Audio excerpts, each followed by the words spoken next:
Assalamualaikum, selamat malam. Selamat datang di channel saya, Didi Suada, dengan rubrik Ada Apa di Balik Berita edisi ketiga. Edisi ketiga kali ini kita seperti biasa membahas berita yang jadi pembicaraan dari hari Minggu, Senin, Selasa, dan apa yang akan dibahas dan akan jadi pembahasan berita pada hari Kamis, Jumat, Sabtu minggunya. Ada apa di balik berita kali ini memang lebih kepada menyikapi perkembangan, tetap juga menyikapi perkembangan kasus virus corona di Indonesia dan di Provinsi Kepri khususnya, dan Kota Batam lebih kecilnya. Hari ini tanggal 8 April 2020 dimulai dengan turut berduka cita dengan berita duka meninggalnya musisi Indonesia Glenn Fredly yang disampaikan oleh rekan-rekan sesama artis, meninggal tadi jam 8 malam, dan itu jadi pembicaraan hampir di seluruh media dan media sosial. Kami turut berduka juga, saya juga turut berduka, termasuk terakhir kita mengikuti konser dia di depan di Mall MB2 ini bersama Anji. Ya, semoga yang terbaik sesuai kebaikan dan amal ibadahnya, semoga dia ditempatkan dengan di sisi Tuhan Yang Maha Kuasa dengan sebaik-baiknya. Oke, itu intro yang berduka cita. Tapi kita lebih menarik di sini kita lihat pemerintah pusat dalam hal ini Kementerian Kesehatan memberikan izin atas diberlakukannya pembatasan sosial berskala besar di ibu kota Indonesia, DKI Jakarta, karena jumlah COVID sendiri di DKI udah melebihi di angka 1.000 dengan orang yang pasien yang meninggal hampir ratusan ya. Tapi kita update-nya aja di sini.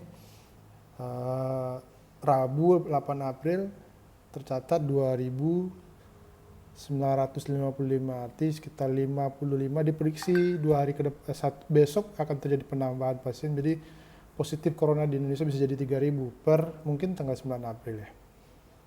Sembuh alhamdulillah 22 orang dan meninggal 240 orang. Jadi yang sembuhnya 222 orang ya.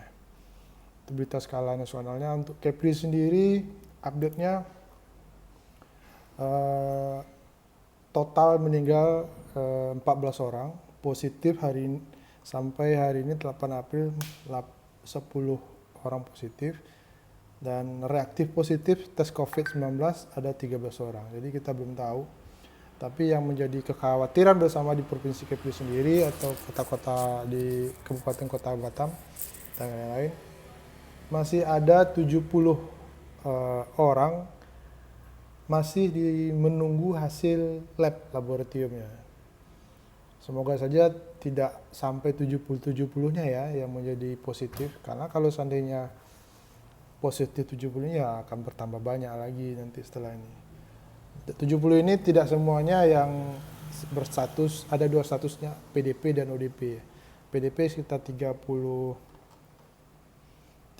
orang pasien dalam perawatan, dan kemudian ODP orang dalam pengawasan sekitar 36. Semoga yang ODP-nya tidak menjadi positif. Itu yang posisi kepada di Kota Batam, Provinsi Kepri, dari kasus COVID sendiri. Nah, balik kepada PSBB, ada apa dengan pemberlakuan PSBB ya? Kalau zaman saya SD dulu, SMP, PSBB ya, pendidikan sejarah. perjuangan bangsa, tapi ini PSBB. Jadi memang mulutnya agak beda-beda. Hari ini oke, di Jakarta akan diberlakukan hari Jumat tanggal 10 oleh ada sekitar PSBB ini lamanya kayak lockdown juga deh untuk kota. Tapi karena berkaitan dengan kebijakan ekonomi juga di daerah Jakarta, tentu yang dibatasin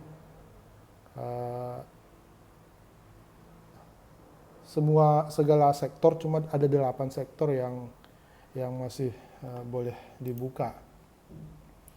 Sektor tersebut seperti kesehatan, sektor kesehatan ya rumah sakit, sektor pangan, energi, komunikasi, dan media informasi, dan wartawan masih boleh beraktivitas. Yang kelimanya ada keuangan perbankan, logistik, barang distributor, ya mungkin pengangkutan barang, jasa transportasi, logistik barang, dan retail, warung-warung masih tetap boleh buka. Dan industri strategis. Nah, industri strategis ini mungkin yang bergerak di bidang penyediaan alat-alat kesehatan untuk penanggulangan COVID sendiri. Itu berita-berita positifnya. Dan ada apa dengan dibalik di PSBB sendiri? Kita akan melihat ini akan merembet, ya, dan informasinya pasti merembet ke kota Depok, ke kota Bekasi, ke kota Tangerang, ke kota Bogor. Ada 5 kota yang dalam ini jadi pembahasan oleh satu hari ini, di hari Rabu ini, bahwa Gubernur Jawa Barat akan mengajukan 5 PSBB ke 5 kota kabupaten tersebut. Ibaratnya kota-kota yang menyangga di DKI Jakarta. Apakah akan disetujui juga? Karena kalau memang itu terjadi, maka Banten, Tangerang Raya harus di lockdown juga, gitu, harus di PSBB juga. Walaupun secara peraturannya dengan merumahkan karyawan bekerja, dengan merumahkannya pelajar di sekolah, pelajar di rumah, itu udah jadi PSBB juga sih. Nah itu. Cuma memang besok kita lihat seperti apa aplikasinya hari besok. Itu. Nah, yang menarik lagi, beberapa daerah seperti di Batam sendiri juga berpikir akan melakukan PSBB. Cuma presentasinya lagi nih, kita pengen tahu presentasi berapa jumlah pasien positif baru akan diberikan izin PSBB ini. Pada intinya kita tidak ingin kasus ini menjangkit ke seluruh warga Kota Batam dan Provinsi Kepri sendiri. Tapi memang ada yang lucu juga, kata penceritaan bocah-bocah tadi, kalau seandainya PSBB ini masih terus berlanjut, misalnya Batam nih kasus meningkat terus, kemudian lockdown akan terjadi di bulan April Mei. Nah, ini agak menarik. Ini nampaknya anak-anak tahun ini otomatis akan naik kelas semua. Nah, itu. Iya, kalau seandainya ditutup tidak sekolah, dan positifnya dari corona ini untuk dunia pendidikan, semua pelajar SD, SMP, SMA akan naik kelas secara otomatis. Itu kalau sampai bulan Juni-Juli kondisi Batam, Indonesia seperti itu. Masih tetap kasus meningkat terus. Apalagi analisa-analisa atau matematika dari berbagai macam universitas ternama itu mengakumulasikan akan banyak. Matanya dua sendiri berpikir akan ada 70.000 di Jakarta positif. Bagaimana di sini? Memang ya, kita butuh di negara, sebetulnya butuhnya berita bukan masalah angka sekarang ini. Yang kita butuhkan nih, pribadi kita nih di rumah misalnya harus ada yang namanya strategi punya alat sendiri gitu loh. Tapi memang itu agak susah. Nah sekarang itu alhamdulillah alat yang punya ada sekarang ini ya seperti apa ya? Ya, sampai saat ini kita belum pernah mengetahui posisi kita itu seperti apa. Otomatis setiap hari tetap berkomunikasi dengan orang-orang. Apakah orang itu carrier membawa virus, tapi nggak tahu. Tapi alhamdulillah dengan menjaga kebersihan, sholat 5 waktu, ya tentu dengan cuci tangan terus, dengan senang disinfektan yang ada di sekitar kita, itu akan menghindari. Alhamdulillah kawan-kawan juga paham dengan bercanda-bercanda haram bersalaman dan haram berdekatan, ya efektif juga. Kalau dulu kan coba kayak bisa. Ya, tinggal saat ini bagaimana pemerintah memikirkan bagaimana keberlangsungan pribadi-pribadi di Indonesia ini untuk satu bulan ke depan. Kalau pribadi-pribadi anak sekolah udah aman dia katanya. Berharap tidak corona ini berpanjang terus, tiba-tiba selesai di bulan Agustus dan naik kelas katanya. Itu harapan mereka gitu. Tapi bagi kita sebagai orang tua yang mempunyai roda perekonomian, ibaratnya argo jalan terus, tidak bisa. Ini harus dipertimbangkan. Oke, ada yang menarik juga di sini. Ini berkaitan dengan pekerja media. Jadi ada pembahasan kita kemarin juga dibahas tentang 405 triliun rupiah. Nah, sesi kedua kita masuk sesi kedua. Sesi kedua memang terbukti kan hari ini dibahas tentang di ELC kemarin ya, membahas tentang isu hangat tentang pembebasan napi, terutama napi korupsi. Itu kan kita udah prediksi. Cuma memang lebih pada banyak penekanan supaya DKI di PSBB kan gitu, atau PSBB bahasa ringannya, tapi bahasa apanya karantina wilayah ini, tapi bahasa tepatnya lockdown sih ya. Ya, tapi kalau yang namanya lockdown memang betul-betul ketat, orang keluar ditangkap. Tapi PSBB tetap orang bekerja, masih ada 8 sektor bekerja gitu. Nah ini yang menarik, 405 triliun ini ternyata kami pekerja media, pengusaha media tidak mendapatkan bagian dari situ gitu loh. Ini jadi pembahasan kawan media. Kenapa gitu? Bahwa sektor yang diberikan jaminan bekerja, keluar masuk dan meliput berita itu ada satunya sektor media informasi gitu.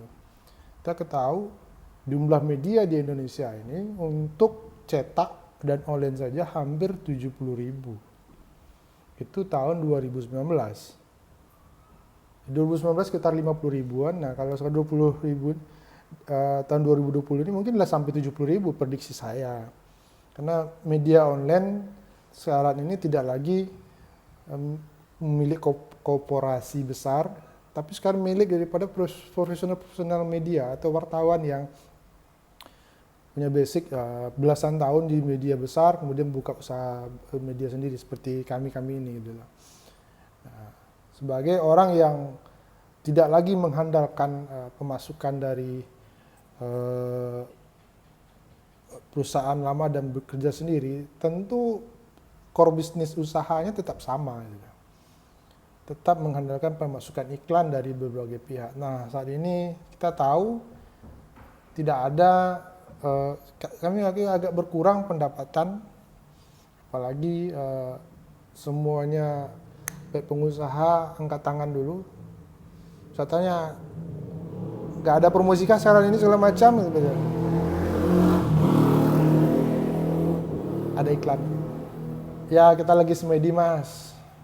Ya kita lagi cooling down dulu, ini kan ibaratnya pemasukan tidak ada, ya kita paham gitu. Nah, apa yang terjadi kalau seandainya kami tidak masuk bagian dari jaringan dari pengamal sosial paralel? Tentu kami untuk di Batam sendiri ada hampir sekitar 500 sampai 600 pekerja lah, pekerja media ya, terlepas dari wartawan, terlepas daripada pimpinan media. Di dalamnya itu ada pekerja media dalam misalnya bagian sirkulasinya untuk media cetak, bagian desainnya untuk media cetak juga. Tapi kalau untuk media online, kita wartawan turun ke lapangan tetap ada. Namun data kecemasan kami ya ini berkaitan dengan eh, THR. Nah, apakah kalau seandainya Gojek diperhatikan oleh pemerintah, taksi-taksi online diperhatikan pemerintah, kemudian kesehatan diperhatikan pemerintah, guru dalam ini memang terabaikan, tapi profesi kami memang belum terperhatikan pemerintah. Apakah kami butuh diperhatikan? Ya sangat dibutuhkan sekali. Gitu. Alhamdulillah listrik, air, dan perpajakan diberikan masuk dalam undang-undang Perpu kemarin diringankan ya. Tapi kan ibaratnya ini jebakan ke depan bagi kawan-kawan media itu lah THR-nya gitu loh. Kita tahu media cetak, media online, media ini punya pekerja, kita butuh juga memberikan fasilitas THR-nya. Nah, apa solusinya? Kita tahu pemerintah daerah di provinsi sendiri, Kepri, cukup lambat perputaran keuangannya. Nggak tahu seperti apa. Sampai saat ini belum ada kebijakan-kebijakan yang bisa memberikan angin segar kepada pengelola media dan wartawan. Tidak jelas sistem penganggaran medianya itu. Dan begitu juga beberapa kota di kabupaten lain. Untuk Batam sih alhamdulillah udah walaupun tidak banyak tapi bisa berkomitmen memberikan bantuan kepada sejumlah media dengan kerjasamanya. Itu bagi kami media yang udah terverifikasi Dewan Pers. Lalu bagaimana dengan media-media yang baru tumbuh gitu, yang belum ada terverifikasinya, yang juga siap bersaing dan berkembang sendiri. Mereka juga belum ada pendapatan resmi dari pemerintah kota kabupaten. Tentu dengan berani sikap keluar dan bikin media, tiba-tiba langsung corona ini dan pendapatan berkurang, tentu akan terjadi lockdown di rumah masing-masing. Nah, informasi terakhir dari ke rumah, semua warga dapat bantuan. Nah, tapi nggak tahu berapa besarnya. Nah, ini di Dewan Pers sendiri dalam ini di hasil pembicaraan dengan Ketua Dewan Pers Muhammad Nuh, dalam poin 3-nya Dewan Pers dan Kominfo mendorong pemerintah daerah untuk dapat berkontribusi dalam perlindungan kerja wartawan melalui bantuan alat pelindung APD bagi wartawan bertugas. Nah, ini alhamdulillah kami dari PWI dan kawan-kawan dari JTI dan jurnalis televisi lagi membuat gerakan untuk penggalangan dana, pengumpul donasi, dan nanti kita akan sebar kepada kawan-kawan media juga. Jika berlebih baru kita berikan kepada masyarakat yang lebih membutuhkan dari kami. Tapi memang sejauh ini pendapatan media memang berkurang, tapi tidak menyatakan sendiri sebagai orang yang termasuk orang susah. Walaupun memang aktivitas pendapatan berkurang, tapi kawan-kawan media tetap eksis di lapangan. Media yang kelima, media massa menunjukkan proaktif. Perang terhadap COVID membutuhkan peran serta media dalam menyajikan informasi. Ya, kita sebagai media menyajikan informasi dulu. Tapi memang sekali lagi bagaimana kita survive, bertahan untuk satu bulan ke depan, bukan hanya pribadinya, tapi perusahaannya. Gitu. Ada usulan bagaimana pemerintah kabupaten kota mungkin dari Kominfo langsung yang di bawah Dewan Pers atau di bawah PWI lah ya menaungi ini adalah media-media yang berhak mendapatkan bantuan, karena di poin satunya usulan kepada pemerintah pusat untuk memberikan stimulus pada perusahaan pers seperti kami ini.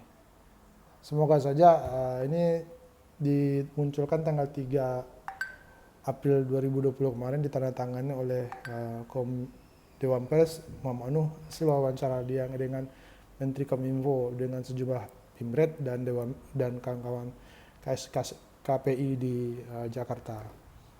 Itu ya yang perlu kita lihat. Selanjutnya berita tentang PSBB selain akan merambah dan akan menjadi tren di bulan pada tanggal 11, 12, 13 April ini, karena memang ada kalau bicara politisnya ada juga sih. Ini momen bagi kepala daerah saling berfoto, saling menyampaikan kepada masyarakat bahwa gubernur memberi bantuan ini kepada bupati ini, bupati ini. Bayangkan nih kalau seandainya PSBB ini jadi yang menjadi satu keinginan, karena PSBB ini lebih kepada legalitas bansos deh. Nah, bagaimana kalau calon-calon gubernur, calon-calon wali kota yang tidak mendapatkan bagian ini gitu loh. Secara politis mereka tidak bisa menjangkau ranah masyarakat. Nah, jadi bisa juga disimpan di balik dari PSBB ini ada memberi keuntungan elektabilitas mungkin itu politis elektabilitas kepada calon petahana. Oh, ada iklan lagi, maklum kita tetanggaan. Nah itu. Jadi apakah PSBB ini akan jadi bahan jualan politik ke depannya? Karena bayangkan minimal ada 405 triliun dan di Kepri ada sekitar berapa 300 miliar apa yang saya belum tahu karena ada usulan DPRD provinsi gunakan anggaran sekitar 300 miliar untuk penanganan COVID ini. Saya baca beberapa portal di Kepri kemarin, karena APBD Kepri sendiri ada sampai 3 triliun, nah 300 miliar ini digunakan untuk ini. Nah, apa dibaliknya lagi, selain bicara politis, bagi-bagi kegiatan sembako segala macam, ya balik lagi bisnis sembako, distribusi makanan akan tumbuh dalam 1 bulan ini. So, apakah ini akan jadi pertimbangan ke depannya untuk berita-berita yang akan menarik? Karena memang tidak ada lagi berita menarik dari PSBB, sehingga kita akan lihat apakah proses pelaksanaan penyerahan bantuan ke rumah tangga penerima akan berjalan lancar atau tidak. Terima kasih.